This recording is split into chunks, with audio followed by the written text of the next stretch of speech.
اللہ کی رحمت سے ذہنی آزمائش سے بہت سارے لوگ پیار کرتے ہیں. خاص طور پہ ہم نے دیکھا ہے کہ مدنی منوں میں بچوں میں بچیوں میں بڑا اس کی رغبت رہتی ہے. مگر ایک ایسا آج ہم آپ کو چھوٹا سا ویڈیو پیکج دکھا رہے ہیں. ایک ایسا مدنی منا جو ذہنی آزمائش سے بڑی محبت کرتا تھا. ذہنی آزمائش کے سلسلے میں لائیو بھی آ کر اس نے ہم سے بات بھی کی تھی. وہ بچہ تھیلیسیمیا کا پیشنٹ تھا. مجھے اس کے میسیجز بھی آتے رہتے تھے, بڑی پیار محبت کرتے تھے. بلکہ پھر اس بچے کو اتنا شوق ہوا, آگے بڑھا کہ اس نے خود ذہنی آزمائش کا ایک پروگرام کیا.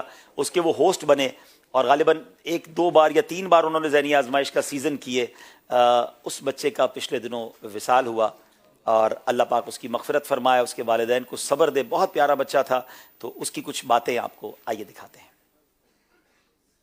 السلام علیکم ورحمۃ اللہ وبرکاتہ. وعلیکم السلام ورحمۃ اللہ وبرکاتہ. میرا نام محمد موحید اتاری ہے. میں مرکز الاولیاء لاہور سے موجود ہوں.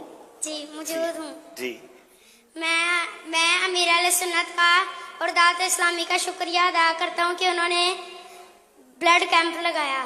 ماشاءاللہ. نہیں بیٹا, اصل بات تو یہ ہے کہ ہمیں آپ کی خدمت کرنی ہے اور ابھی اور بھی کریں گے انشاءاللہ. حدیث کا مضمون ہے, جس بندے نے مجھے دیکھا نہیں اور میرا ذکر کر رہا ہے, جنت دیکھی نہیں اور جنت مانگ رہا ہے, دوزخ دیکھی نہیں دوزخ سے پناہ مانگ رہا ہے. اللہ عز و جل ارشاد فرماتا ہے, اے میرے فرشتوں گواہ ہو جاؤ, میں نے ان سب کی مغفرت فرما دی.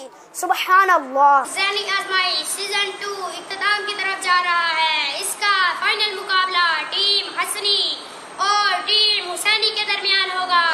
وقت مجھ کو تھام لو, پکارتا علم یہ نہ کہے نہ پھر جو کل کو حسرت ملے کہاں چلے.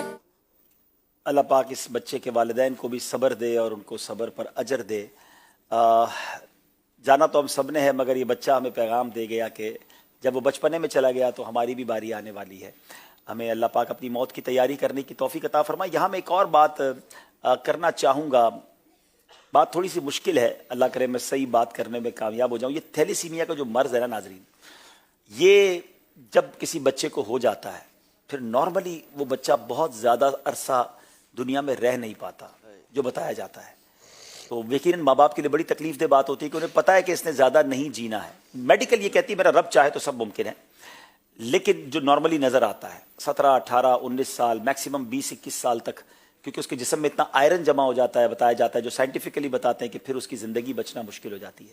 تو ہم تھیلیسیمیا کے مریض بچوں کو بلڈ تو دے رہے ہیں دعوت اسلامی والے, لیکن ہم یہ بھی چاہتے ہیں کہ ہمارا وطن پاکستان تھیلیسیمیا فری ہو جائے. میں گزارش کروں گا کہ کم از کم شادی سے پہلے اگر مرد و عورت جو ہیں وہ اپنے کچھ ٹیسٹ ہیں ڈاکٹر بتاتے ہیں, آپ ان سے رابطہ کر لیں, تو اگر وہ تھیلیسیمیا کے ٹیسٹ ہو جایا کریں تو امید ہے کہ ہماری آنے والی نسلوں میں تھیلیسیمیا کے مریض بچے کم ہو جائیں. بات بڑی دردناک ہے لیکن اس پر ضرور غور کرنا چاہیے, اور دعوت اسلامی جو تھیلیسیمیا پر کام کر رہی ہے ہمیں اس کا ساتھ بھی دینا چاہیے. ناظرین